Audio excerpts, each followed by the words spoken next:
Olá, sejam todos muito bem-vindos ao Conversa Pública. E no programa de hoje nós vamos conhecer a história de dois missionários que trabalham na missão do Evangelho de Cristo e na ajuda aos mais necessitados. O casal David e Jim Brown fazem parte da Baptist Global Response, uma organização global de ajuda e desenvolvimento que atua em várias partes do mundo. Meu nome é Jim Brown e meu marido e eu temos vivido na Guatemala por quase 16 anos e trabalhamos nas Américas, em toda a América Latina e Caribe. Eu sou o David Brown e temos a alegria de representar o ministério chamado Baptist Global Response e somos responsáveis por projetos de assistência e desenvolvimento nas Américas e no Caribe. Quando conheci Jo, não era cristão, não tinha um relacionamento com Deus. Eu cresci em uma igreja, mas eu a conheci em um retiro, o mesmo fim de semana em que dei meu coração a Jesus e senti que na época, em 1973, Deus tinha algo muito especial para mim, mas eu não entendi muito bem o que isso significava. Então, como nós namoramos e eventualmente casamos, eu entrei no exército e depois de deixar o exército, entrei no seminário, pensando que Deus estava nos chamando para o pastoreado. Então passamos 26 anos como plantadores de igrejas e pastores nos Estados Unidos, mas depois de nosso primeiro ano de casamento, começamos a sentir que Deus estava nos chamando para fazer algo maior com nossas vidas e descobrimos que Ele queria que estivéssemos no campo estrangeiro. Nós não entendemos muito bem o que esse chamado significava, então começamos a trabalhar com o Comitê Internacional da Missão Batista do Sul para encontrar uma maneira de chegar ao campo estrangeiro. Para mim foi um pouco diferente. Meus pais eram cristãos e nós sempre estávamos na igreja e eu cresci para amar Jesus e eu amava as histórias de Jesus. E quando eu era pequena, eles começaram a me ensinar sobre missões, sobre como era ser um missionário e exatamente o que os missionários faziam, e eu fiquei tão excitada e fui para casa quando tinha uns 9 anos. Aceitei Jesus quando tinha 8 anos e um ano depois fui para casa e disse à minha mãe que ia me casar com um pastor. E minha mãe era tão doce. Ela disse, isso é legal, mas ela só pensava que era um sonho de criança. E eu conheci um homem e me casei com ele. E ele era um pastor e nos tornamos missionários. Bem, na verdade, antes disso, estávamos muito interessados em missões e não fomos aceitos imediatamente pela agência missionária que estávamos olhando. Então, nos envolvemos em missões domésticas, como plantadores de igrejas nos Estados Unidos, que é muito semelhante a missões no campo estrangeiro. Então, nós fomos para Nova York e trabalhamos em Nova York por 12 anos. E o que Deus estava realmente fazendo era que Ele estava nos preparando, nos reformando para as capacidades e os talentos que precisaríamos quando fôssemos para o campo. Então, em 2001, houve uma série de terremotos em El Salvador e a missão de nossa igreja me pediu para ir como um pastor americano para ajudar a coordenar a resposta a desastres em El Salvador. Então eu tirei uma licença da minha igreja e deixei minha família e fui para El Salvador por 6 meses, coordenando equipes e me misturando com a cultura. Quando voltei em setembro ou final de agosto de 2001, eu estava muito desconfortável. Deus me convenceu e afirmou o chamado de que eu precisava estar no campo. Então, em meados de setembro, pedi demissão do pastoreio da minha igreja porque simplesmente não conseguia ficar no púlpito com autenticidade, sabendo que Deus precisava de mim em outro lugar. E você se lembrará de 11 de setembro de 2001. Foi um dia muito difícil, quando as Torres Gêmeas caíram e muitas pessoas morreram. Eu estava trabalhando com a licença em uma rede de assistência a catástrofes da Convenção Batista do Sul e fui convidado para ajudar na recuperação em Nova York, de modo que a renúncia ocorreu em um momento interessante. Então começamos o processo de admissão com o conselho de nossa missão, o Conselho Missionário Internacional, e em junho estávamos na Escola de Idiomas da Costa Rica. Então todo o processo foi realmente Deus dizendo para nós durante 27 anos que os tempos não estavam certos. Mas quando ele abriu a porta, tudo se encaixou. Apenas avançamos e aprendemos um pouco de espanhol e depois assumimos nosso compromisso original na Guatemala, trabalhando em comunidades que não tinham igrejas para realizar projetos de saturação do evangelho. E começamos a iniciar igrejas em novas áreas. Era certamente algo que Deus estava abrindo ou fechando as portas para nos guiar e nos preparar para o trabalho dele. Na realidade, fomos chamados para irmos ao exterior juntos, mais ou menos 6 meses depois de nos casarmos, e tive medo de contar a ele o que Deus estava me chamando para fazer. E descobri que David, ele estava um pouco nervoso e falando comigo sobre isso. E eu nunca vou esquecer que na nossa igreja, eles têm um momento de convite para você ir e entregar sua vida a Jesus ou ao campo missionário. E Dave e eu descemos, e a música que tocava dizia: "Aonde você vai me levar, eu irei." E naquela noite, David disse: "Jo, eu tenho algo que eu preciso falar com você." E eu disse: "Bem, eu tenho algo que eu tenho para te contar." E depois conversamos um com o outro e era a mesma coisa. Então, não havia necessidade de ficar nervoso, porque Deus lidou com tudo. Depois do seminário, nós dois fizemos seminário juntos, tendemos a fazer tudo juntos. Muitas pessoas acham que é um grande sacrifício deixar uma renda confortável que nós tínhamos. Minha esposa é enfermeira e eu pastoreava uma igreja de tamanho médio. E é claro, tínhamos 2 filhos e todos pensaram que éramos loucos para desistir de tudo isso para ir para um país muito pobre e servir como missionários. Mas o que encontramos foi quando chegamos ao campo, não tivemos que fazer um grande ajuste, porque Deus nos queria no campo e aproveitamos tantas oportunidades para nos envolvermos em projetos missionários enquanto estávamos em igrejas. Foi quase como uma experiência de colocar a mão na luva, a transição para uma nação do terceiro mundo. Sim, há muita pobreza e muita mágoa, mas sentimos que nos encaixamos bem. E assim, para chegar a um país como a Guatemala, na América Central, estar trabalhando em tantos países do terceiro mundo, para nós é um privilégio. Agora, para ser justo, eu gosto de chuveiros de água quente. Muitas vezes você tem que tomar banho de água fria, mas essas são pequenas coisas. É apenas a alegria de estar com o povo de Deus. Provavelmente uma das coisas mais difíceis que eu acho que para nós como família foi que nós estávamos lá há 1 mês e eu fiquei gravemente doente. E isso foi muito difícil porque nós fazíamos um curso de idiomas e eu acho que eu não perdi um dia na escola de idiomas, mesmo estando doente. E parece que desde então alguém na nossa família esteve doente. Não que esteja dizendo que o diabo causa todas as doenças, mas muitas vezes acho que a doença tira a nossa mente do que precisamos fazer. Nossas filhas tiveram um pouco de dificuldade porque elas nunca estiveram longe da família por um longo período de tempo. E nossa menina mais nova tinha 9 anos quando viemos para o campo, e ela pensou que íamos voltar para casa depois de 6 meses. Ela dizia: "Mamãe, quando nós vamos para casa?" E foi muito difícil para ela e ela ficou brava por um bom tempo, até que ela foi para um acampamento só para crianças missionárias, e Deus falou com ela de uma forma poderosa. Então agora ela se considera guatemalteca, mais do que cidadã americana.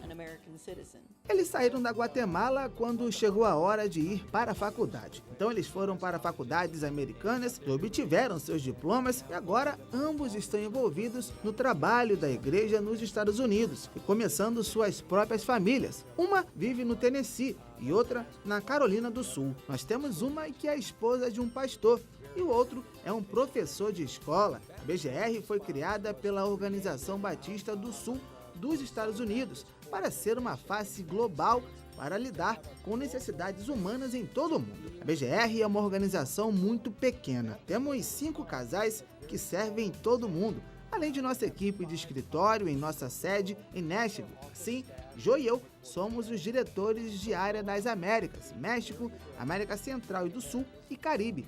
E outros 4 casais têm outras seções do mundo que coordenam a supervisão de projetos de consultoria que abordam o sofrimento humano de uma forma ou de outra. Também temos a oportunidade de lidar com o socorro em casos de catástrofe e trabalhar ao lado de nossos missionários, bem como parceiros nacionais, convenções de igreja no campo estrangeiro. Então, estamos nos movendo ao ponto de tentar treinar os nacionais para ajudar suas comunidades, seus países e se tornarem autossuficientes de uma forma que possam glorificar a Deus. Então, em muitas oportunidades para nós, PGR usa as necessidades humanas como porta de entrada nos países para proclamar o Evangelho. Parte da resposta é um pouco complicada. Em muitos países ao redor do mundo que são fechados, missionários obviamente não podem entrar ou não podem entrar abertamente para proclamar o gospel. A BGR é uma ONG internacional que está focada em alívio e desenvolvimento. Então, quando entramos em um país, não estamos indo para manipular as pessoas, nem estamos entrando em uma plataforma para dizer algo. Estamos indo literalmente para atender às necessidades humanas. E por isso, porque estamos desenvolvendo esses projetos de necessidades humanas, isso nos dá a oportunidade de explicar às pessoas por que estamos lá e por que fazemos essas coisas que estamos fazendo, para que as pessoas saibam sobre Deus. Então, literalmente, quando vamos, o que nossas experiências têm sido, acho que em outras partes do mundo também, com nossos outros parceiros, é muitas vezes quando somos capazes de demonstrar que temos uma preocupação por toda a experiência do ser humano, não apenas as espirituais. Pessoas são muito mais abertas a ouvir o que dizemos sobre relacionamento com Deus. Isso nos dá uma espécie de porta de entrada para construir comunidades. Mas quando elas aprendem sobre a nossa motivação, eles estão muito mais interessados no que temos para compartilhar. Mas com desastres, que é outra parte do nosso trabalho, então, se houver um desastre de nível 3, que é um tipo internacional de desastre, é um grande desastre como o Haiti. É quando vamos entrar e ajudar nossos parceiros nacionais. Os missionários que estão lá nos ajudam a formar uma estratégia para poder atender às necessidades e é nisso que nos concentramos, nas necessidades da comunidade. Tantas vezes que a comunidade, talvez fechada para o aspecto espiritual, mas quando começamos a ajudá-los com uma dificuldade específica na comunidade, ela apenas constrói esses relacionamentos para as pessoas se interessarem de verdade pelo que você tem para compartilhar. Temos o privilégio de viajar por toda a nossa região e capacitar nossos líderes nacionais, ou mesmo líderes comunitários. Às vezes trabalhamos em áreas onde não há igrejas, não há trabalhadores cristãos para poder ensinar comunidades como se tornar autossuficiente e não ter que confiar nas cadeias de dependência, o que realmente criaria dificuldades a longo prazo. Somos capazes de fornecer treinamento em desenvolvimento comunitário, gestão de resposta a desastres e também nós treinamos na esfera, o que é os padrões humanitários internacionais para o alívio humanitário, que fornece com profundidade atendimento para desastres de grande escala ou problemas humanos duradouros. Então nós recebemos convites que criam oportunidades de ir para países em que eles estão, treiná-los no seu idioma, capacitá-los para que eles possam se tornar parceiros junto com a BGR, mas também os ajudamos a construir suas estratégias, procurando maneiras de atender suas próprias necessidades. Uma das coisas que gostamos de fazer é quando estamos dando treinamento, fazer com que os líderes da igreja venham. Nós fomos a aldeias diferentes, algumas aldeias ainda muito pobres, para ensinar sua liderança como fazer o desenvolvimento da comunidade. Mas uma das coisas que está perto do nosso coração é ensinar outros cristãos como ensinar outras pessoas nessas comunidades. Então, isso não para. Eu não poderia fazer esse trabalho se eu não tivesse minha família ao meu lado. Felizmente, Deus nos deu as capacidades, mas nunca fizemos parte de uma equipe. Nós sempre estivemos no campo sozinhos. E isso necessita de um chamado especial. Somos muito flexíveis. mas também somos independentes o suficiente para confiarmos uns nos outros. Nós somos muito compatíveis no sentido de que quando treinamos, nós treinamos juntos. Somos capazes de trazer diferentes perspectivas, mas uma perspectiva unida, e assim a família estar no campo. Eu acho é a primeira vocação. Eu gostaria de ver em um missionário se eles não estão existindo bem como uma família. Eles definitivamente terão problemas no campo. Por outro lado, Jo sempre esteve envolvida no trabalho da igreja, seja como pastora nos Estados Unidos ou em nosso trabalho missionário, porque ela traz muito mais para complementar o que faço e espero, por sua vez, complementar o que ela faz. Vimos nossa família indo fazer missões e confiamos um no outro. Construímos essa força que obtemos dessa perspectiva. David sempre foi meu incentivador. Ele dirá que você pode fazer isso também. Eu não preciso ir com você e fazer isso. Você pode fazer isso. E isso é uma coisa que eu acho que me ajudou a crescer. Porque eu costumava ser tão tímida que nem sequer diria. Entre amigos, eu não tinha problemas, mas era muito difícil encontrar pessoas e ir a uma nova área onde eu não conhecia ninguém, porque nunca me mudei quando era criança. Então eu acho que foi uma maneira que Deus nos usou e Ele nos fortaleceu. Ele fez esse nosso casamento mais forte e nos tornamos uma família muito unida. A outra coisa é que Deus nos deu talentos tão diferentes em dons espirituais. Em um desastre, David odeia usar o telefone e eu vou falar ao telefone o dia todo. Eu não tenho problemas. Eu odeio o computador. David é bom nisso. Ele ama computadores. Eu sempre rio e digo isso quando ele morrer. Vou ter que enterrar o computador com ele. Mas Deus deu um talento especial que juntos nós achamos que fazemos muito bem. E a carga de trabalho é particularmente no nosso caso, já que não temos uma equipe, temos que dividir a carga de trabalho. E acabamos tendo o privilégio de casar com nosso melhor amigo. Então nós amamos estar juntos.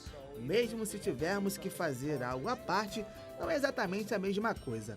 Quando nos separamos de nossa família e pensamos em aumentar nossa família ministerial e construir parcerias e países, obviamente não podemos fazer o trabalho por conta própria. E temos que construir esses relacionamentos, a confiança e as habilidades dos parceiros internacionais aqui no Brasil ou em Chile ou na Guatemala. Temos que ser capazes de capacitá-los para duplicar o que estamos fazendo. É a única maneira de reduzir o ministério a um ponto em que está cobrindo uma grande área. Pastor Grava sempre foi um bom parceiro nosso e agora ele é o pastor aqui na primeira igreja em Santo André e ele nos trouxe para ensinar sua equipe de liderança o que fazemos para que eles possam atender melhor as necessidades da comunidade aqui. Há muitas abordagens diferentes para o ministério e para as missões, mas nós temos sido mentores com a mentalidade da reprodução e multiplicação. Se o trabalho recair apenas sobre nós, não deixaremos uma impressão grande no mundo. Nós não poderemos ter um grande impacto. Mas, à medida que começamos a construir relacionamentos com as igrejas, ou com convenções, ou com outros parceiros da missão, dessa forma, o trabalho pode ir longe e avançar em um ritmo maior, e especialmente com os parceiros nacionais. Eles podem ir mais a fundo e muito mais longe que em qualquer outro estrangeiro vivendo em um país diferente.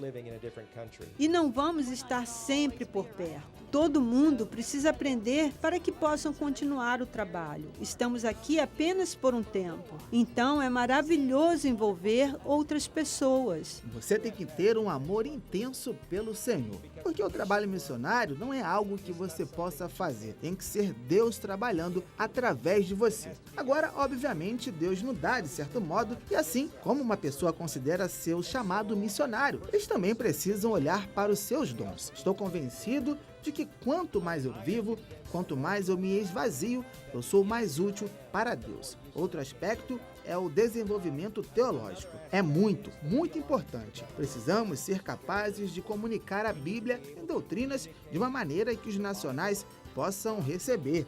Então, eu acho que talvez, por último, simplesmente você precisa se tornar um estudante de cultura. Precisa ser paciente ao aprender idiomas e entender isso. À medida que nós comunicamos, raramente somos compreendidos da primeira vez.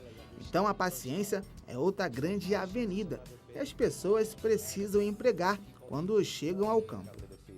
E você precisa amar o seu pessoal. Você tem que amá-los, mesmo que possam estar sujos. E eles fazem o que você quer que eles façam. E eles têm o que você considera todas as ideias erradas. Mas você só tem que amar eles. E então Deus lhe mostrará o caminho para alcançá-los. Outro missionário nos disse há muitos anos, quando recebemos a chamada para missões, para escrever esse chamado na sua Bíblia, de modo que, quando você tiver um dia ruim, pode procurar em sua Bíblia e ver isso. E é como se fosse um lembrete de que você não está lá sozinho. Deus o chamou para fazer isso e que Ele lhe dará o poder de continuar. Um aspecto que nos ajudou quando chegamos aos países. Nós sempre nos consideramos convidados. Nós não consideramos privilegiados ou autoridades ou especialistas. Estamos lá para servir. E não é sobre o que estamos fazendo nem sobre nossa missão ou ministério. É sobre o aspecto de sermos servos de Deus para uma comunidade que precisa crescer. A mentalidade é que não estamos trazendo nada de novo que Deus não tenha trazido. Então a importância não está em nós. Eles notam em muitos jovens missionários, eles veem o lado glorioso de ser um missionário, mas não é como qualquer trabalho. Tem dias realmente emocionantes e às vezes tem dias normais, mas não é sobre nós, não é sobre o que viemos fazer, é tudo sobre esses cidadãos com quem trabalhamos, é sobre a oportunidade de comunicar claramente o amor de Deus. E notamos nos últimos meses algumas experiências. Embora eu possa pregar e ensinar a igrejas e ser respeitado por quem somos, o que descobrimos não estava nas mensagens que pregamos, não tem sido nos estudos bíblicos que compartilhamos. São as pequenas coisas, como quando um casal de jovens tem nos observado como um casal, e eles veem como nos amamos, como quando nós ajudamos a limpar os pratos depois de uma refeição em uma igreja, quando as pessoas que nós não percebemos que estão observando nossa disposição de servir. Eu acho que eles chamam isso de humildade. Eu não sei, não me sinto muito humilde, mas o fato de que, como convidado em uma comunidade, estamos lá para servir. Nós não estamos lá para sermos servidos. Muitas pessoas pensam que quando os estrangeiros vêm, eles vão ouvir porque você tem as respostas, mas o que tentamos levá-los a fazer é olhar para si mesmos e ver os recursos que Deus lhes deu e, em seguida, usar seus recursos para melhorar a si mesmos em suas comunidades. Pode parecer um pouco óbvio, mas aprender a compartilhar sua fé simplesmente de uma forma que as pessoas possam entender é tão importante, porque às vezes só temos 1 minuto para abençoar alguém ou plantar uma semente do Evangelho, mas encontrar uma maneira de comunicar a verdade de forma simples e fácil. E o Conversa Pública de hoje está terminando, sempre agradecendo a sua audiência. A gente se vê na próxima semana. Até lá!